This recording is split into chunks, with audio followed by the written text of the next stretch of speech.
Do you ever find yourself in this position? You wake up, you're super pumped to hit the gym and get your workout in, but when you start training, you can't hit the same weight that you did only last week.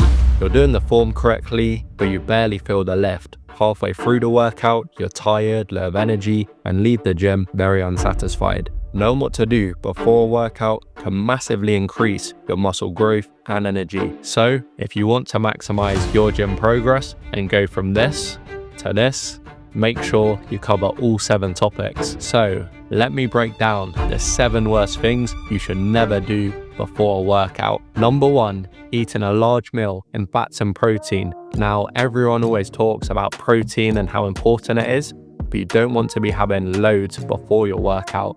This is because with proteins and with fats, they actually take a lot longer to digest. And when you're just about to go to the gym, you actually need quick energy and something which is going to digest quickly.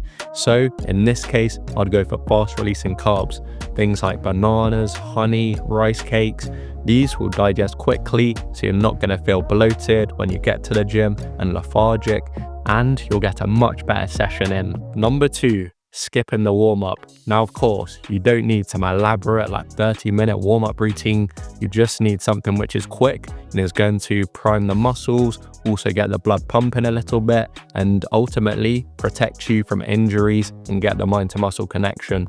So what I like to do is include a little bit of cardio at the start, so only about a minute and a half. And I would do this by running or rowing or cycling, and I'd only do this for a short amount of time just so that I get the blood pumping, and I do it on a light setting so I'm not burning myself out. And after that, I would then move on to warm-up sets. Now with warm-up sets, again, I wouldn't go crazy. So I'd do 1 warm-up set before each exercise. But prior to that, in my warm-up routine, I would do 1 or 2 warm-ups for the area that I'm about to target. So if I'm doing shoulders, I'd do a light lateral raise to get the shoulders sort of activated, build that mind to muscle connection a little bit. And then once I'm all warmed up, I'd go into the session. Number 3, cardio before lifting. Now this is something I used to do all the time. I'd do half an hour of cardio, sprinting, and then try and go into my weightlifting routine.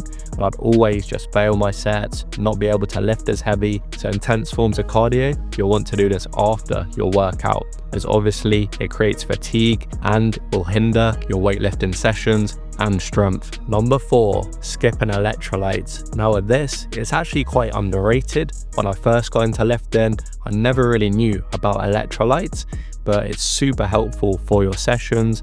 And I don't really use supplements. You can use them, but me personally, I just like to use a bit of pink Himalayan salt, and I'll crack that into my water, have that just before my workout, and this will help to keep me hydrated and also reduce fatigue to an extent. And as well as that, you also get a sick pump. So I definitely keep up with your water intake and electrolytes. Number 5, relying too much on pre-workout and music. Now, of course, there's nothing wrong with listening to music and using pre-workout, but if you become so reliant on it to the point where you can't push yourself as hard in the gym without it, that's where it becomes an issue. Because if you lose your headphones or you don't have your pre-workout, then your workout sessions aren't going to be as good. And for pre-workout, I don't use it that often, but if I do need to use it, I'll have it on a leg day or something which is super intense, or I've had low sleep during the night. That's when I'd use it. So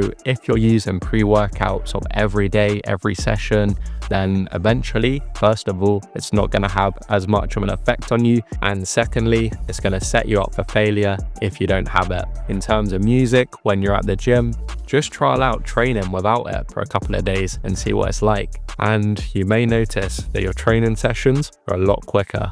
Number 6, never train your core before workouts. Now, with your core, it's indirectly involved in lots of different movements, lots of different compounds, such as squats, and even things which are seated, like the leg press. And if you're blasting your core workout just before your weightlifting session on something like a leg day, for example, when you're doing the squats, your core is actually used to stabilize your lower back.